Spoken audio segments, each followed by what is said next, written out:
My Airbnb guest left his laptop open. The search history was all about me and my daughter. I walked into the guest room to replace towels and found Adrian's laptop open on the desk. The screen glowed with browser tabs, and every single one was about me. My LinkedIn profile, my daughter Lily's elementary school website, my Facebook photos from years ago that I'd deleted, Google Maps with my parents' address pinned and my husband Daniel's grave marked at Riverside Cemetery, a Reddit thread asking how to reconnect with someone who doesn't want contact, my sealed divorce records, articles about hiring private investigators. My hands started shaking as I scrolled through his browser history, months of searches, my full name, Lily's name, our old address, my workplace, Daniel's obituary from the car accident. Then I saw the folder on his desktop labeled NR Research and clicked it with numb fingers. Hundreds of files, screenshots of my social media going back 5 years, photos of Lily I'd posted for family only, my tax records, my employment history, a timeline document tracking everywhere I'd lived since college. Adrian Fitzpatrick had been researching me for months before he ever booked this Airbnb stay. I clicked a subfolder labeled Background and found documents that should have been private. My college transcripts, my credit report, my cell phone records from the last 6 months. Another subfolder labeled Daniel Reeves contained police reports from my husband's fatal accident 18 months ago. Photos from the crash scene I'd never seen, showing our destroyed car and the semi-truck that killed him. Medical examiner reports, insurance claim documents, witness statements. I stumbled to the bathroom and vomited, my whole body shaking.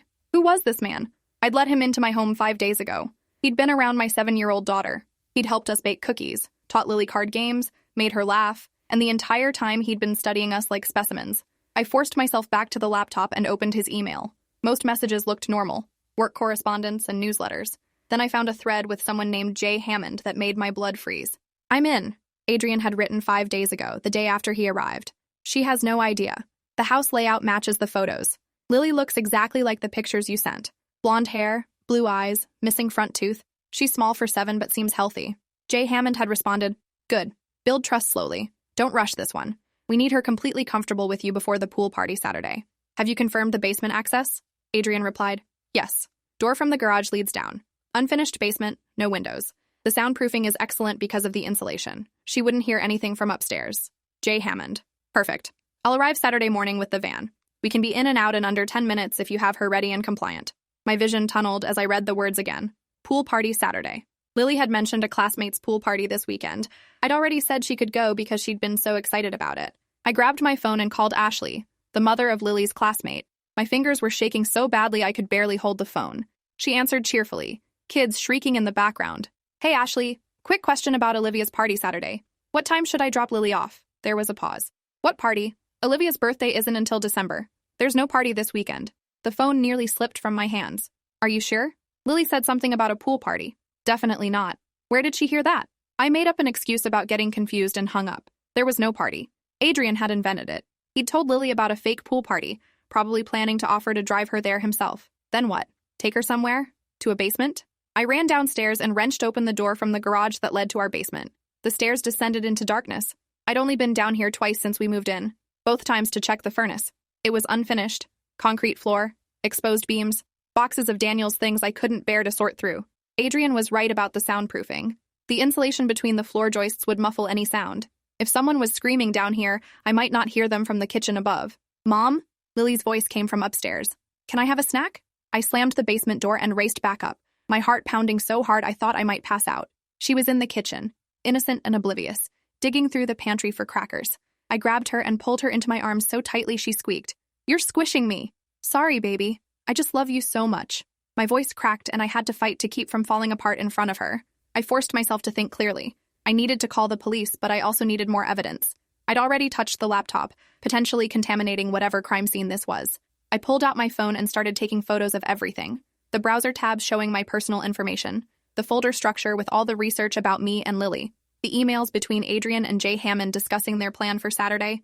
I opened more subfolders, my stomach churning with each click. One folder was labeled Emma_videos, and I clicked it before I could stop myself. Inside were video files of children. Not Lily, thank God, but other little girls around the same age, playing in parks, getting on school buses, laughing with friends. One video showed a girl who looked about 6 years old being walked to a car by a man's hand visible at the edge of the frame. She was crying and trying to pull away. The video cut off abruptly. I felt bile rise in my throat again. Another subfolder was labeled Previous Research, and when I opened it, I found more folders with different women's names. Ashley Grant, Melissa Torres, Jennifer Wu, Katie Brennan. Each folder contained the same type of content: photos of the women and their daughters, background information, daily schedules, school information. One folder had a subfolder labeled Failed 2019 with a police report about an attempted child abduction in Connecticut. The victim's name was Ashley Grant, the same name as one of the folders. Adrian had tried this before. He'd tried to take other children from other mothers. I heard a car door slam outside and my heart stopped. Through the kitchen window, I saw Adrian's rental car pulling into the driveway. He was home early. The work dinner he'd mentioned this morning was fake, just like everything else about him. I grabbed Lily's hand hard enough to make her yelp. "We're leaving right now." "But Mom, I didn't get my snack yet." "Now, Lily, we have to go now." I practically dragged her toward the front door, my other hand fumbling for my purse and car keys hanging by the entrance. My phone was still clutched in my hand with all the photos saved. Behind me, I heard the back door opening. Adrian's voice called out, still using that casual, friendly tone that had fooled me for 5 days. "Natalie, you home? I saw your car in the driveway." I shoved Lily through the front door and onto the porch. His footsteps in the house were quick, no longer casual. Then they stopped. He'd reached the hallway. He would see the guest room door standing open when he'd left it closed. "Natalie?" His voice changed completely, losing all pretense of friendliness. It was urgent now, almost angry. "Where are you going?" I got Lily to the car and fumbled with the door locks, my hands shaking so violently I could barely grip the keys. She was asking questions I couldn't hear over the blood pounding in my ears and the panic screaming through my brain. I finally got the driver's door open and pushed her across the console to the passenger seat, climbing in after her. It took 3 tries to get the key into the ignition because my hands wouldn't stop shaking. Through the windshield, I saw Adrian appear in the front doorway. He wasn't running, but he was moving fast, crossing the lawn toward my car. His hands were raised like he was trying to calm a spooked animal. His face still looked calm, but his eyes were different, cold, calculating. The mask had fallen away, and I could see what he really was underneath. "Natalie, wait. You need to stop and let me explain. This isn't what you think it is." He reached my car door and grabbed the handle, yanking it open before I could hit the lock button. His other hand reached for my arm, and I screamed, a raw sound of pure terror that made Lily start crying. I yanked the door shut with all my strength, catching his fingers in the frame. He jerked back with a curse, and I slammed the lock button, threw the car into reverse, and pressed the gas pedal to the floor. The tires squealed as I tore out of the driveway, nearly clipping the mailbox. In the rearview mirror, I saw Adrian standing in our front yard, his injured hand cradled against his chest, his other hand already pulling a phone from his pocket. He was calling Jay Hammond, warning his accomplice that I'd discovered everything, that their plan was falling apart, that they needed to run or change strategies or do whatever criminals do when they're about to be caught. Lily was sobbing in the passenger seat, asking what was wrong. Why were we leaving so fast? Why was I so scared? Where were we going? I couldn't answer her because I was barely holding myself together. I just drove, taking random turns through our neighborhood to make sure Adrian wasn't following us. Left on Maple Street, right on Oak Drive, another left on Pine Avenue. I kept checking the mirrors obsessively, expecting to see his rental car behind us or maybe a van with Jay Hammond already inside. After 10 minutes of random driving, I finally pulled into a grocery store parking lot on the far side of town and parked in the back corner, as far from other cars as possible. My hands were still shaking as I pulled out my phone and dialed 911. The dispatcher answered on the first ring. 911, what's your emergency? I tried to explain, but the words came out jumbled and panicked, tripping over each other in my desperation to make her understand. My Airbnb guest. He's been researching me and my daughter for months. He has files on his laptop, photos, and personal information he shouldn't have. He's planning to kidnap her. There are emails about it, about a fake pool party on Saturday.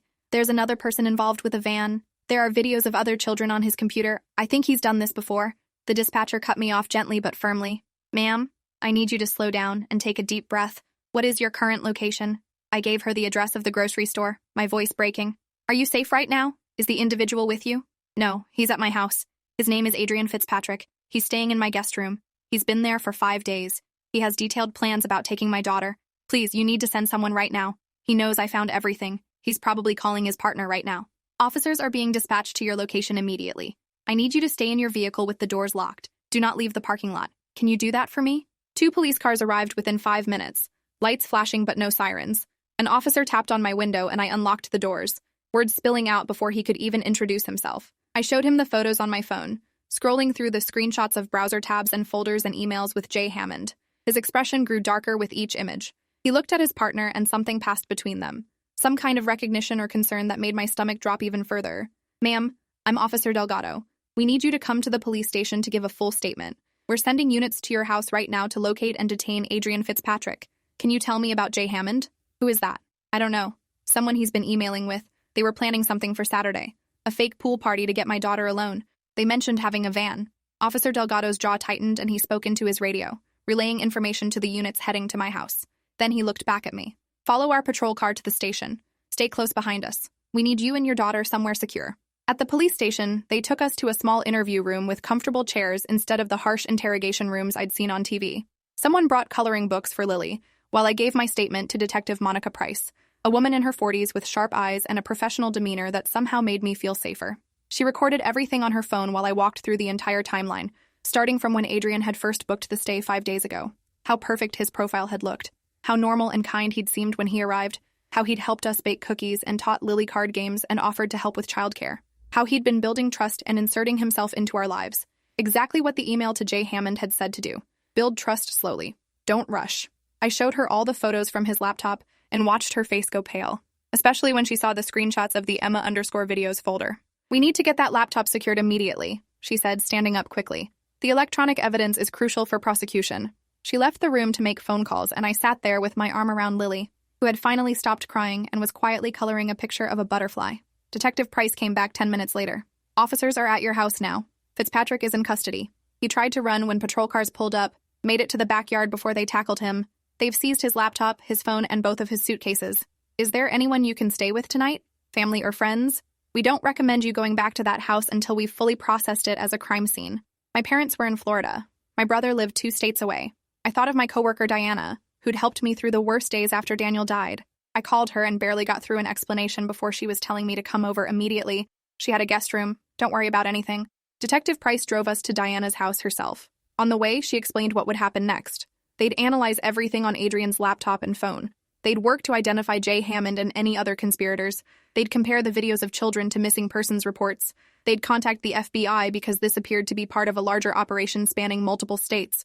How many? I asked quietly from the back seat, Lily dozing against my shoulder. How many children do you think are involved? Detective Price met my eyes in the rearview mirror. We don't know yet, but I need you to understand something. What you did today, looking at that laptop, recognizing the danger, getting yourself and your daughter out safely, documenting everything with photos, you may have just prevented a significant number of future abductions. If Fitzpatrick and his associates are part of an organized network like we suspect, your discovery could break the entire operation wide open.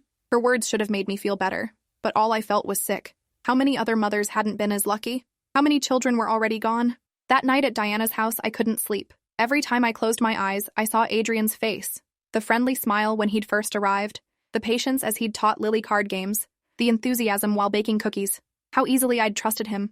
How close we'd come to disaster. Diana had given me one of her anxiety pills and it took the edge off the panic, but I still woke every hour in a cold sweat, convinced I heard footsteps outside the guest room door. Lily slept soundly on an air mattress beside the bed, exhausted from the emotional chaos. I watched her chest rise and fall with each breath and thought about the basement, about the van Jay Hammond had prepared, about what would have happened Saturday if I hadn't come home early, if I hadn't decided to check the guest room, if Adrian hadn't forgotten to close his laptop or hadn't cared because he thought he had more time. 5 minutes difference and my daughter would be gone. The next morning, Detective Price called and asked us to come back to the station. She had a child psychologist waiting named Dr. Karen Hillman, who took Lily to a comfortable room with toys while the detective led me to a private office. We've been analyzing Fitzpatrick's digital footprint all night, she said, opening her laptop and turning it to face me. What you found yesterday was just the surface. His hard drive contained extensive files on over 30 families across 6 states, all single mothers with daughters between the ages of 5 and 9, all widowed or divorced within the last 2 years. My stomach dropped. He specifically targets grieving mothers. Yes, he searches obituaries, accident reports, local news articles. Once he identifies a potential target, he builds a complete profile over several months. Financial information, daily routines, work schedules, children's schools and activities. Then he creates a false identity and finds a way to insert himself into their lives, sometimes through Airbnb if the mother hosts, other times through different methods. She pulled up a spreadsheet on the laptop. We've identified 7 previous attempts across 4 years. 3 were successful abductions where he actually took the children. They were recovered within days, but Fitzpatrick disappeared before police could connect him to the crimes. He used different names each time, different email addresses, different payment methods. The only constant was his partner, Jay Hammond. Who is that? I asked. Jessica Hammond, Fitzpatrick's wife. We arrested her this morning at a motel 30 miles from your house. She was waiting there with a van that had been specially modified, restraints built into the floor, a false compartment under the back seats, child-sized clothing in several sizes, sedatives, medical supplies, everything they needed for what they had planned for Saturday. I thought I might vomit again. Detective Price pushed a bottle of water across the desk and waited while I drank, my hands trembling so badly I could barely hold it without spilling. Why? I finally managed to ask. What were they doing with these children? Detective Price's expression turned even darker. Based on evidence we've recovered and testimony from Jessica Hammond, who's already started cooperating in exchange for a reduced sentence, they were selling them. Dark web auctions to international buyers. The children would be transported out of the country within 48 hours of abduction, usually through private planes or cargo ships. By the time parents realized their child was really missing and not just at a friend's house or lost at a park, the trail would already be cold. The room seemed to tilt sideways. Those videos on Adrian's laptop, those little girls playing and laughing, unaware they were being hunted.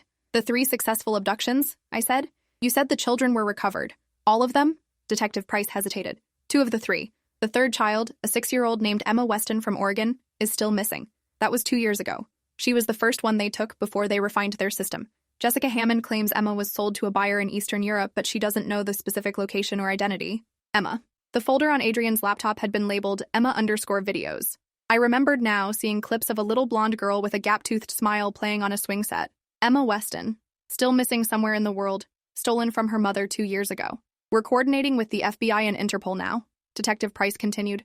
With the evidence from Fitzpatrick's laptop and Jessica Hammond's testimony, we're hoping to trace the network of buyers and facilitators. There's a chance we can recover Emma and potentially other missing children who were taken by different traffickers using the same network. But Natalie, I need you to understand something. If you hadn't looked at that laptop yesterday, if you hadn't recognized the danger immediately and gotten yourself and Lily out of that house, your daughter would have disappeared on Saturday. We might never have connected Adrian Fitzpatrick to the previous cases because he's so careful about covering his tracks. You saved Lily. And by saving her, you may have just saved dozens of other children who would have been his future victims. I started crying then. Huge racking sobs I couldn't control. All the fear and adrenaline from the last 18 hours came pouring out. Detective Price let me cry, sliding a box of tissues across the desk. When I finally composed myself enough to speak, I asked what happened next. Fitzpatrick is being held without bail on multiple charges including attempted kidnapping, conspiracy to commit human trafficking, possession of child exploitation material, and 3 counts of kidnapping related to the previous successful abductions. Jessica Hammond is cooperating but will still face significant prison time. We'll need you to testify at trial, but given the overwhelming evidence, I expect Fitzpatrick will accept a plea deal to avoid death penalty. Most criminals like him do when they know they're caught. She paused. You should also know that we found something else on his laptop. A folder labeled Next Targets, with preliminary research on 5 other single mothers in neighboring states. You stopped him before he could move on to any of them.